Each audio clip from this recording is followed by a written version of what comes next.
మేము తీసుకునే కంటే ఇంకా ముందు మా సత్యనారాయణ సార్ తీసుకునేటప్పుడు మొదటి ర్యాంక్ వచ్చిన వాడు తీసుకునే బ్రాంచ్ సర్జరీ, తర్వాత వేరే బ్రాంచ్. ఈ రోజు మెడిసిన్, పీడియాట్రిక్స్, రేడియాలజీ అన్నీ అయిపోయిన తర్వాత తీసుకునే బ్రాంచ్ సర్జరీ. చాలా మంది సేఫ్టీకి వెళ్ళిపోతున్నారు. నేను అనుకోవటం డాక్టర్ సేఫ్టీకి వెళ్ళకూడదు సార్. డాక్టర్ సేఫ్ సైడ్ చూసుకుంటే నష్టపోయేది పేషెంటే. కానీ ఆన్ ద అదర్ సైడ్ మనం అటుపక్క ఉన్నాం అనుకోండి, హెల్త్ కేర్ ఇలా చిటికలో దొరుకుతుంది. నాట్ ఓన్లీ కార్పొరేట్, మీరు ఓన్లీ కార్పొరేట్ గురించే మాట్లాడుతున్నాను, డబ్బులు ఉంటేనే హెల్త్ కేర్ దొరుకుతుందని ఏం లేదు. ఉస్మానియా, గాంధీ, నిమ్స్, ఇక్కడ కూడా every specialist is available sir. ఎవరు స్పెషలిస్ట్ లేరు అనుకుంటాం మనం, అట్లా ఏం లేదు. మేమందరం అక్కడ చదువుకోనే, లేదంటే అక్కడ ప్రాక్టీస్ చేసి వచ్చిన వాళ్ళ అన్ని స్పెషలిస్టులు ఉంటారు.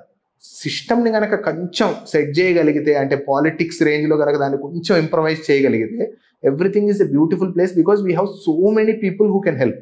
మీరు తీసుకునే అదే మందులు, అదే నాణ్యమైన మందులు మెడ్ ప్లస్ బ్రాండ్స్ పై సగం ధరకే.